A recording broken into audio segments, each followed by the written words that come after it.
Hey friends, Tuxx here. For this particular video, we're going to be taking a look at this mythical Pokemon for July, number 492, which is, of course, Shaymin with Ball. Okay, I still think these collections are a little bit overpriced, but I can't help but buy them, especially Shaymin is so cute in this little figure. But we're going to open this up in 1 second. But before I dive into this, I want to talk a little bit about Pokemon Go. And we've all been experiencing it, at least for countries that have it, and I wanted to talk about it a little bit. And if you want, you can fast forward to the opening of this just like a minute or two from here, but I had to kind of get a few things off my chest about this. People have been asking me to say, hey Tuxx, it's been kind of silent about you and Pokemon Go, like what do you think of it, that kind of thing. And I've been trying to get some good video, and I've been trying to look at the best approach to this game as a whole, and I see some pros and cons, okay? I'm not going to be sugarcoating this and saying, oh, it's the best thing ever in the world. In some ways it is, but there's definitely a few flaws and a few things I'd love to see corrected in this game to make it even better. Okay, now first off, I have to say when it came out, I knew it was going to be big. Like I knew that people who love Pokemon were absolutely going to love it, and it was going to be popular, and people were going to play it, and I knew from the base infrastructure of Ingress, the company Niantic that makes Pokemon Go, I knew that it was going to be a great game because they already have the pictures, the maps, everything all laid out. They just had to put Pokemon stuff into the game, you know, and make it a Pokemon game. And so that was cool, you know, and I knew it would be a hit, but I have to admit, I was surprised at the level of people wanting to play this game. You know, there are people who, lots of adults, people who have, you know, not talked about Pokemon in years, and it's really funny to me that, you know, 2 weeks ago, like, Pokemon was, you know, popular amongst people who love Pokemon, you know, and us collectors, like myself, who absolutely love Pokemon, like, it was popular for us, but for the general population, there was probably a lot of people who, I hate to call them Pokemon haters, but, you know, there are people who watched Pokemon in the 90s, maybe, and kind of gave it up or something, and just over the years kind of stopped connecting with Pokemon. And it's amazing that they've played this really well with using the classic Pokemon. At first, I was like, where's my favorite Pokemon? These are all the classic Pokemon. I want newer Pokemon. But I kind of get it now that they really wanted to go ahead and kind of pull on the heartstrings of fans who have been with Pokemon from the very beginning and perhaps dropped it and maybe got confused, or like they had so many new Pokemon that they kind of were like, oh my god, I can't take all these new Pokemon. I don't like the originals. And they wanted to go ahead and, you know, play on people's memories and stuff. So I get why they used old Pokemon, and I'm sure they'll be adding new Pokemon as time goes on. So that's one thing I like to see in Pokemon Go, is I'd like to see more new Pokemon, and I know that's coming, okay? The biggest flaw I see in the game, well, actually, before I go into that, I should say that I've been amazed with the social aspect of it, okay? And this is kind of a good and kind of a bad. I know that there are people, like, I've never suspected that in 2016, in July, all of a sudden, parks that were only used for, like, homeless people and people pooping their dogs would all of a sudden be, like, you know, gatherings of all these random strangers, all like zombied, looking at their smartphones, playing Pokemon and talking Pokemon, and be like, oh my god, you know, there's a Charmander over here or whatever, and shouting out and be like, woo, you know, like I knew in the video, and you can watch that original trailer for Pokemon Go, like the thing in New York City capturing Mew, like a big event, I could see that being popular, but I didn't think there'd be so many like little gatherings of people and stuff. And one of my first experience with Pokemon Go, besides doing some great kind of war driving, if you will, was I actually just randomly went down to the beach to an area that had a few lureable areas, you know, like little Pokestops. And so I went, and there's like, okay, well, this is a great spot. I'm just gonna hang out here a little bit and try and, you know, catch a few Pokemon. And so I did, and I was surprised at like the social aspect, where a lot of people were surprisingly friendly, you know. And as someone who's kind of a otaku gamer, like I'm a pretty social guy, like I do talk to people, and I'm not really afraid of people or anything like that. But I don't usually go out of my way to talk to strangers, okay? And I usually feel a little awkward when strangers just kind of like talk to me or something, you know, to say nothing about like wanting a handshake or something or whatever, you know, like, hey, you're Team Blue, that's awesome, high fives, that kind of thing. Like, that really kind of surprised me. So I have to admit that I enjoyed that social aspect, that I actually made a few new friends. And that's something I wasn't really expecting to make through Pokemon in public in 2016, you know, except for maybe at a convention or something. But I found these people even more social than convention people. Like, people were like actively out there in the public, and I think it's great that people actually go on the public. And locally there was this whole thing in the paper. I made a whole big deal in Key West, where I live, where a lady was upset and she like complained to the police and to the paper and everyone else that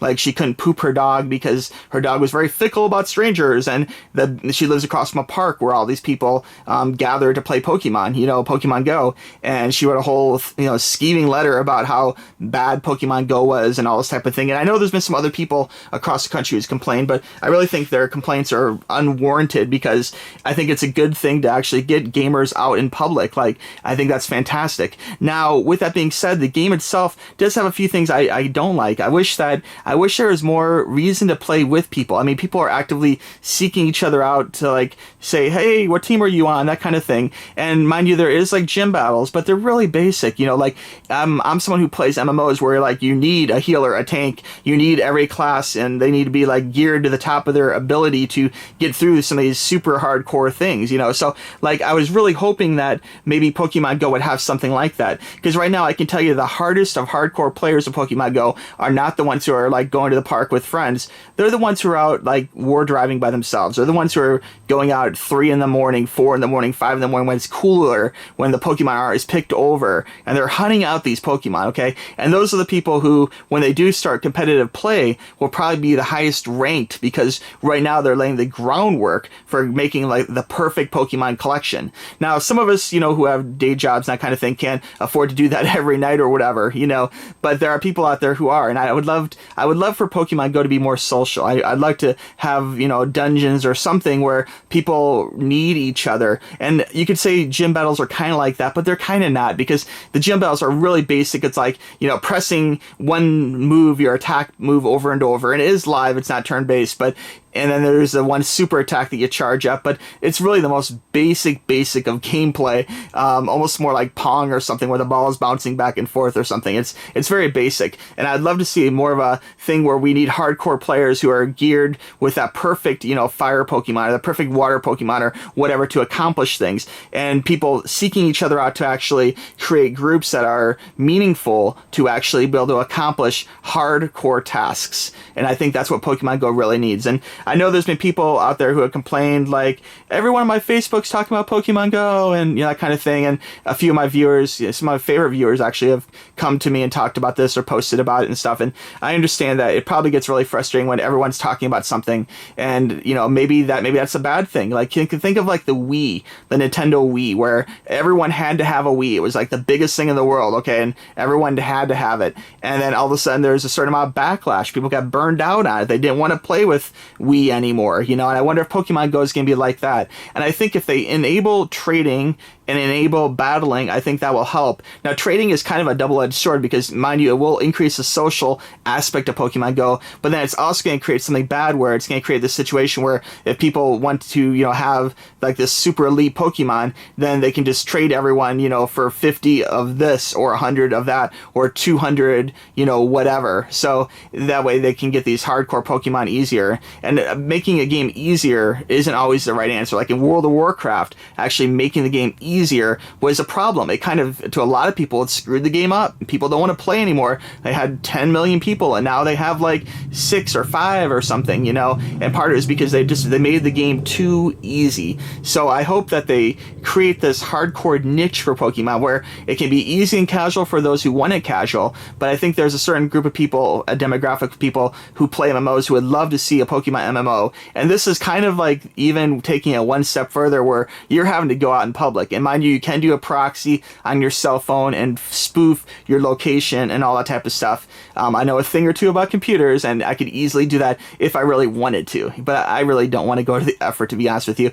I kind of like going to the park. It gives me an excuse to go outside, you know? And it's interesting, too, because a lot of the people that I've encountered through Pokemon Go, like, they don't know me as Tuxx Toys, which is really a little weird to me, too. So it's interesting, and I don't talk about it necessarily to them straight up. If they find out, that's cool, because I'm a collector, and I love for people to, you know, meet me in public. But just trying to keep it just a Pokemon Go for right now. So anyway, that's kind of my rant. I love Pokemon Go. I find it very exciting when I hear news stories about Central Park being flooded with people trying to catch Pokemon. I find it very interesting that the majority of the people I see playing Pokemon Go are adults. They're over 21. They're in cars. They're in nice cars driving around trying to get Pokemon. And I don't really have a problem with people driving and playing Pokemon. Just be safe and be smart and, you know, be courteous to other people. Part of my love for Japanese culture is that the Japanese have a real philosophy about, you know, being mindful of where they are in society and not being a nuisance to other people, you know. So I try and do that myself, although I'll admit there have been times where I'm driving down the road and I see that, it's like, oh my god, I gotta get this Pokemon, and I have to like pull over or something with my hazards on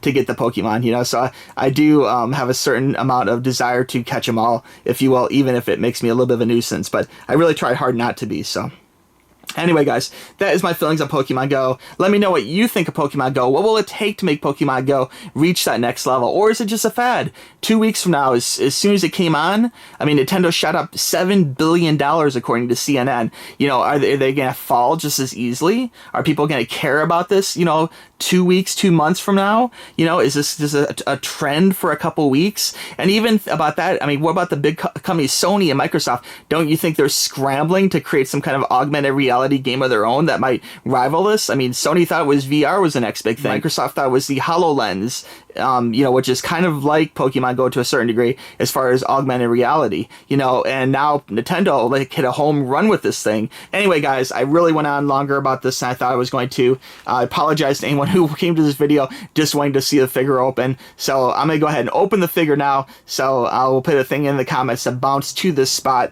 But thanks for listening to my rant, and I'm really curious what you guys think. So please let me know in the comments below what you think of Pokemon Go. If you played it, if you don't play it, if you love it, if you hate it, and what you think will come of it. What will it take to make it a success, or is this just deemed to be a fad for now? Personally, I love it, and I hope it's a success, because, again, I like going outside every now and then. So, anyway, guys, let's go ahead and open this up now. Let's go ahead and take a look here. This is, of course, Pokemon. This is Shaymin, the July Pokemon. And again, super beautiful retail packaging, just as you'd suspect from Pokemon. I mean, really nice. They do such a fantastic job making these packages look cool. Taking a little cue here from Pop Vinyl with a see-through side and a see-through top. And the outside is very shiny and beautiful. Nice artwork. Everything is looking perfect to make people want to buy this thing and pay $15 for a figure in a plastic ball. That's pretty amazing, you know? So let's go ahead and I'm going to open this up. I've been debating whether to try and keep them in the nice packages. I think I'm not going to, though, so I'm going to open this up very ungracefully and just rip into it, because I love Pokemon and this is meant to be played with. So, usual 2-tier plastic here, as you can see. Okay, cutting this free was a little more difficult than I thought. Actually, I had this is still like tight. I got the tie cut. Hopefully we can actually get this apart. There we go.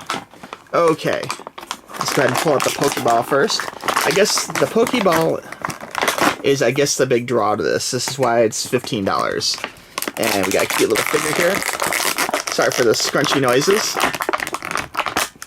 Okay, thanks for bearing with me there. I finally got this stuff out. It was really packed in tight, so I'm happy we got a little Shaymin here out. And first we'll check out the ball. It's a very cute ball with a little black and yellow top to it, which is really cool. It's kind of almost like a graphite color. And of course this does open up. And it's not really spring-loaded or anything. It just kind of pushes and opens up. It's got a few little air holes there, so Shaymin can breathe, which is very nice. And, of course, the little figure fits in there very nicely. But it could be a little bigger. My biggest complaint about this set, honestly, is for the price. I really wish the figures were just a little bit bigger or, like, a little bit cheaper or smaller ball or something. It's kind of like a big ball for this little teeny Pokemon. So, anyway, digging the ball. It might be kind of fun to go out and play Pokemon Go with these clipped to your belt. See, it's a real belt clip, so that'd be kind of interesting to walk around with a bunch of Pokeballs. I'm sure you might get some fun comments from other Pokemon fans if you got your Pokemon balls on your belt. So anyway, let's take a look here at the figure. Shaymin is, of course, ridiculously cute, man. This is such a cute little figure. This is what made me buy this little set. Really super cute. Kind of look at the timid look. Like the eyes are kind of like a little soft and kind of like, like I don't know if I should be doing this kind of thing. And cute little feathers on each side. Really nice. I wish they'd add this Pokemon to Pokemon Go. There's a crazy thought. On the belly here, it does talk about Pokemon. It's officially licensed product, so that's really good. Cute little paws. And just a really adorable figure. Look at that. Isn't that cute? I'm really digging it, guys. So anyway, I think this month was definitely a winner for the selection of Pokemon. And if you are into this, I'd recommend picking it up, because I have seen stores have these and then not have these. So it's a good thing to get while the getting's good, if you will, because stores do sell out of this type of Pokemon 20 stuff. And it can be really difficult, actually, trying to get this later if they do sell out of it. So get it when you can. Alright guys, well I want to thank you very much for checking out this video with me, and sorry for the long Pokemon rant.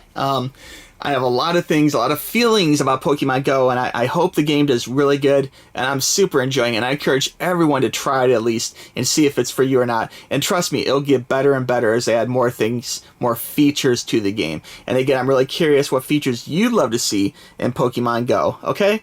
Alright friends, be sure and check out Tuxx Reviews, my review channel. Be sure and check out Tuxx Toys on Instagram and Twitter for previews of upcoming videos. And again, of course, Gamer Tuxx. So thanks for watching, guys. We'll talk to you soon, okay? Alright, bye-bye.